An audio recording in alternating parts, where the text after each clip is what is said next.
If you walked into a post office today, saw a dozen 10-year-olds standing in a silent, perfect line, you'd probably think that's a pretty miserable way to spend a Tuesday evening. So, why is it that when we see that exact same thing at football practice, we call it development? In my world, waiting in line was boring 30 years ago, and it's still boring today. Before we dive in, if you're sitting on the sideline wondering if your kid's coach, who might also happen to be you, is helping them, I've put together the parent sideline audit, a very simple guide, 2 things to look for, and a few respectful questions to ask. It's linked down in the description if you want to grab it. I remember being a kid, being all excited because it was practice night. I spent all week kicking a ball against the garage door, just waiting for the chance to finally play. And then I'll get there, and the first hour was broccoli time, when you have to take that thing you're told is good for you to earn the dessert at the end. Practice started with drills, and we had to endure that just to earn the 20-minute scrimmage at the end. It was a form of joystick coaching where everything was neatly planned. It looked great from the sideline, I'm sure. All we players had to do was follow the instructions to the letter. When we then got to the actual football part, turned out we hadn't really learned anything after all, other than repeating what we had been told. We weren't playing football as much as we were performing a script. Now, with my background as a sports physio, I know there are different ways of teaching, that it can actually be enjoyable and effective, that playing is the real learning. I know what some of you might be thinking. If they're just playing, how on earth are they going to learn how to attack or defend or make tactical choices? And those are fair and valid questions to ask. All these kids really want to do is play.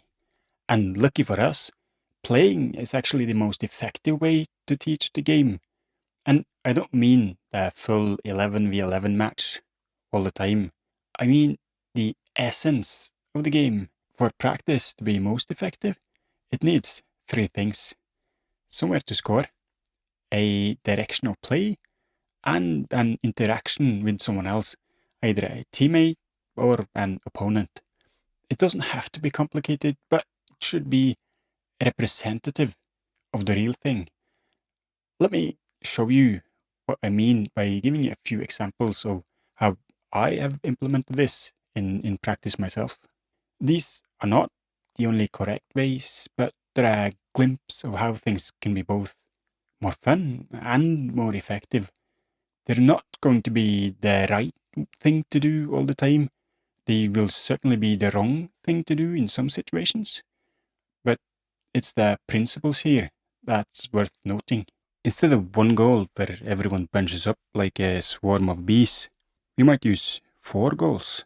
Now, if the left goal is blocked by a defender, the player with the ball has to look up, see if there's anyone open.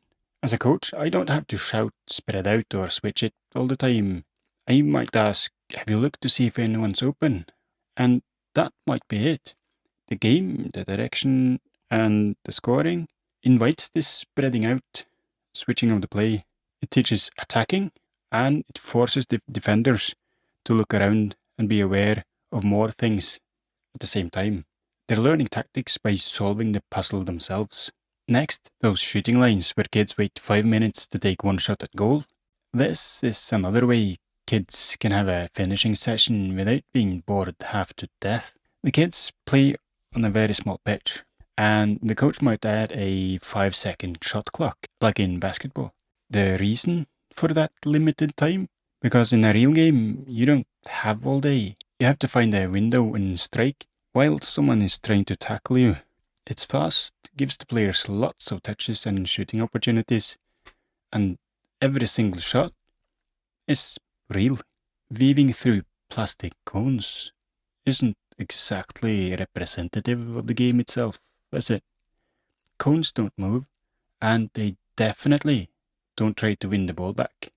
To incentivize dribbling, then, you could make it so that a goal scored after a dribble is worth 3 goals instead of 1. You'll get a lot more take-ons that way. And sure, it doesn't work every time, and yes, things will go wrong or not work as intended, but playing around with the rules or the space or the amount of players on the pitch is a lot more fun for everyone involved.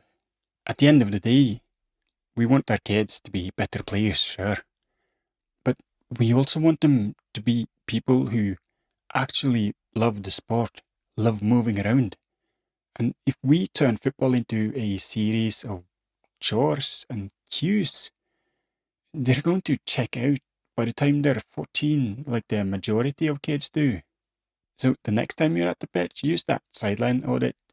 Use the questions to see if your kid is standing in a post office queue or if they're actually playing.